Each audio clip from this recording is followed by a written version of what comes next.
అందరికీ నమస్కారం. ఈరోజు మన ఛానల్కి ప్రముఖ ఆధ్యాత్మికవేత్త, జ్యోతిష్య శాస్త్ర వాస్తు పండితులు శ్రీ వైవిఎస్ఎస్ గిరిరావు గారు వేచేసి ఉన్నారు. నమస్కారం గురుగారు. నమస్తే బంగారు. గురుగారు, ఈ శ్రావణ మాసంలో ధనుస్సు రాశి వాళ్ళు ఎటువంటి జాగ్రత్తలు తీసుకోవాలి, వారి ఫలితాలు ఎట్లా ఉంటాయి, విద్య, ఉద్యోగం, వ్యాపార పరంగా వాళ్ళు ఎట్లాంటి జాగ్రత్తలు తీసుకోవాలి అనేది, వాళ్ళకి ఎలాంటి ధనలాభం ఉంటుంది అనేది బాగా క్లుప్తంగా వివరించగలరా? అలాగేనమ్మా. అందరికీ నమస్కారం అండి. రామాయ రామభద్రాయ రామచంద్రాయ వేదసే నమో రఘునాథాయ. చక్కగా రామానుగ్రహంతో ఈ శ్రావణ మాసం అంతా కూడా ధనుస్సు రాశి వారికి చాలా అనుకూలంగా ఉండబోతుంది. గ్రహాల సంచారము మీ మాసంలో అదృష్టంగా కలిసి వచ్చే సూచనలు కనిపిస్తున్నాయి. కేవలం అదృష్టం మీదనే ఆధారపడకుండా మీ శ్రమ, పట్టుదల చాలా అవసరం. ఎందే రామో విగ్రహవాన్ ధర్మ అన్నారు. మీ శక్తి, యుక్తులు, మీ శ్రమ అంటే మీ ప్రయత్నం మీరు చెయ్యండి. మీ కార్య నిబద్ధతతో మీరు చేసినప్పుడు గురు అనుగ్రహం కానీ, భగవంతుడి అనుగ్రహం కానీ అత్యధికంగా వచ్చే అవకాశం ఉంది. ఒక క్యాటలిస్ట్ లాగా ఆత్మవిశ్వాసము, ధైర్యము పెరుగుతుంది మీలో. క్లిష్ట పరిస్థితులను ఎదుర్కోగలుగుతారో, ఎప్పుడైతే మీరు శ్రమ పడతారో మీ కర్మ మీరు చేసుకుంటూ వెళ్ళండి. మీ మాసం మీకు కీలకమైనగా చెప్పవచ్చు. మీరు ఇతరుల వద్ద ఉద్యోగం చేస్తున్న వారైనా సరే కార్యాలయంలో చురుగ్గా, గమనింపుగా ఉండటం చాలా ముఖ్యం. ఇబ్బందులు ఎదురైనప్పుడు సహాయం తీసుకోవడానికి ఎక్కడ వెనకాడబాకండి. తప్పే ఉంది. మీరు సహాయం కోరే వ్యక్తులు మీపై ప్రత్యక్షంగా ఆధారపడిన వారైతే మరీ మంచిది. ఉదాహరణకు మీ పై అధికారిపై కాకుండా వేరే విభాగంలో ఉన్న సహోద్యోగులతో సహాయం తీసుకోవటం వల్ల భవిష్యత్తులో ఎటువంటి ఇబ్బందులు రాకుండా ఉంటాయి. మీ స్వయం ప్రతిపత్తిని కాపాడుకోవటానికి ఎవరికి తలవంచాల్సిన అవసరం కూడా లేదు. సొంత వ్యాపారం చేస్తున్న వాళ్ళైతే ఈ నెలలో ధనుస్సు రాశి వారికి పురోగతి బ్రహ్మాండంగా ఉంటుంది.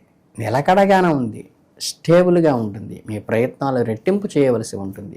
ఈ వ్యాపారం క్రమంగా అభివృద్ధి చెందుతుంది. మీరు నిర్దేశించుకున్న లక్ష్యాలను ఏదైతే మీరు ఎయిమ్గా పెట్టుకుంటారో వ్యూహాత్మకంగా వ్యవహరించండి. ఎక్కడ ఏ శక్తి ఉపయోగిస్తే, ఎవరిని ఎలా, ఎందుకు ఉపయోగిస్తే పని అవుతుందో గుర్తుపెట్టుకుని అలా ఉపయోగించుకోండి.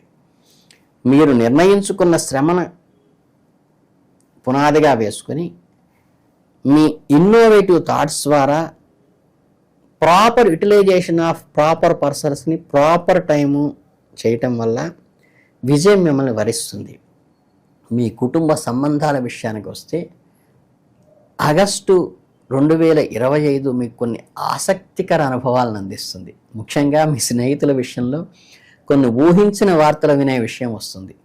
మీ స్నేహితుల బృందంలో జరిగే మార్పులను, ప్రవర్తనను కొంచెం జాగ్రత్తగా గమనించండి. మీకు నవ్వు వస్తుంది, మనసు ఓపెన్ మీరు రియలైజ్ అవుతారు. ఇది మీ భావాలను, ప్రేమను వ్యక్తపరచడానికి సరైన సమయం. మీ మనసులో ఉన్న మాటలను చెప్పడానికి సిగ్గు, బిడియం లాంటి దరిచేరనీయకండి. ఎప్పుడు చెడు వ్యక్తిగతంగా చెప్పండి, మంచి 10 మందిలో చెప్పండి. మీ గుణాలే మీ బంధాన్ని బలంతగా బలోపేతం చేస్తాయి. కొత్త సంబంధాలకు దారితీసే అవకాశాలు మెండుగా ఉన్నాయి. సామాజిక పరిధిని విస్తరించుకోవడంలో కొత్త వ్యక్తులను కలిసే అవకాశాలను స్పష్టంగా మీరు ముందుండి స్వీకరించండి. మీ అనుకోకుండా మంచి స్నేహితులు దొరుకుతారు.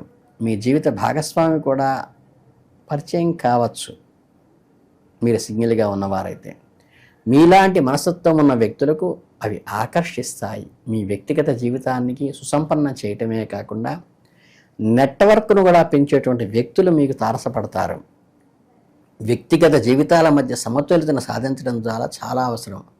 మీకు నచ్చిన పనులు చేయటానికి, ప్రియమైన వారితో కలిసి సేద తీరటానికి సమయాన్ని కేటాయించండి. అదే మీకు క్లిష్ట పరిస్థితుల్లో ఒక విశ్రాంతిని, విరామాన్ని కలిగించేటువంటిది. మీ శక్తిని తిరిగి నివిడీకృతం చేసి ఆ చిన్న మధురానుభూతులే మిమ్మల్ని చక్కగా మనసుకు ప్రశాంతతని, ఒక ఉత్తేజాన్ని కలిగిస్తాయి. ఈ మాసంలో మీకు పెద్దగా పరిహారాలు కూడా అక్కర్లేదు. మీరు చేయవలసింది ఏంటంటే గురు రాఘవేంద్ర స్వామిని లేదా దత్తాత్రేయ స్వామిని పూజించటం కానీ, లేదా సాయిబాబా గుడి వెళ్ళే అలవాటు ఉంటే ఆయన్ని అర్చించడం ద్వారా కూడా ఓం శ్రీ సాయిరామ్ నమః అనుకోండి, జై సాయిరామ్ అనుకోండి, ఇబ్బంది లేదు. లేదా రాఘేంద్ర స్వామి కానీ దత్తాత్రేయుడు కానీ అంటే ధార్మికమైన అర్చనా విధానం ఉంటుంది కాబట్టి చక్కగా అవి చేయండి. గురు చరిత్ర పారాయణ చేసే అలవాటు ఉంటే కనుక ఖచ్చితంగా గురు చరిత్ర పారాయణ చేయండి, చాలా కలిసి వస్తుంది అది. అలాగే రాఘవేంద్ర స్వామికి కూడా మీరు అర్చనా విధానం ఉంటుంది కాబట్టి దాన్ని ఫాలో అయి చేసుకుంటే సరిపోతుంది. మీకు జాతకంలో ఉన్నటువంటి దోషాలన్నిటికీ కూడా ఈ గురు అనుగ్రహం ఎప్పుడైతే కలుగుతుందో మీకు అద్భుతంగా ఉన్నటువంటి రెమెడీస్ అన్నీ కూడా వచ్చేస్తాయి ఆటోమేటిక్గా. అలాగే ఆగస్టు మాసాన్ని ఆశావాహక దృక్పథంతో ప్రారంభించండి. మీ కళను సాకారం చేసుకునే దిశగా ఫలించండి. సర్వము శుభమే కలుగుతుంది మీకు. అలాగే ఈ ధనుస్సు రాశి వారికి ప్రధానంగా కూడా మొదటి నుంచి కూడా చక్కగా ఒక నిబద్ధత, ఏకాగ్రత ఉండటం వల్ల, అంటే దానికి ధనుస్సులోనే సంకేతం ఉంది. ఒక రామబాణం వేస్తే ఎలా వెళ్ళి కరెక్ట్గా తగులుతుందో అటువంటి స్ఫురద్రూపి మనస్తత్వం మీకు బేసికల్గానే ఉంటుంది. ఉండటం వల్ల ఏంటంటే మీ శక్తి సామర్థ్యాల్ని సరైన కోణంలో సరైన సమయంలో కరెక్ట్గా ఏం చూసి కొట్టడం ద్వారా మీరు ఎలా సాధిస్తారో లక్షణం మీతో ఉన్నప్పటికీ కూడా మీ మానసిక సంఘర్షణ, మీకు ఈ నెలలో ఎదురయ్యేటువంటి ఒడిదుడుకులు, వీటి వల్ల ఇబ్బంది పడకుండా మీరు ఒక సమయస్ఫూర్తి మీలో ఉద్రేకపరచాలి అంటే మీరు చేయాల్సిందంటే మానసిక ప్రశాంతత కావాలి, మీకు ఇష్టమైన వారి సహకారం కావాలి. అలాగే మీ కుటుంబ సభ్యులతో పాటు మీకు ప్రధానంగా డిస్టర్బ్ చేసేది మీ పిల్లలు కాబట్టి మీ పిల్లల భవిష్యత్తుకు మీరు ఎంత ఖచ్చితంగా ఉంటారో వాళ్ళ చిన్న చిన్న కోరికల పట్ల కూడా అంతే ఖచ్చితంగా ఉండండి. అమ్మ మనసు అలవరుచుకోండి.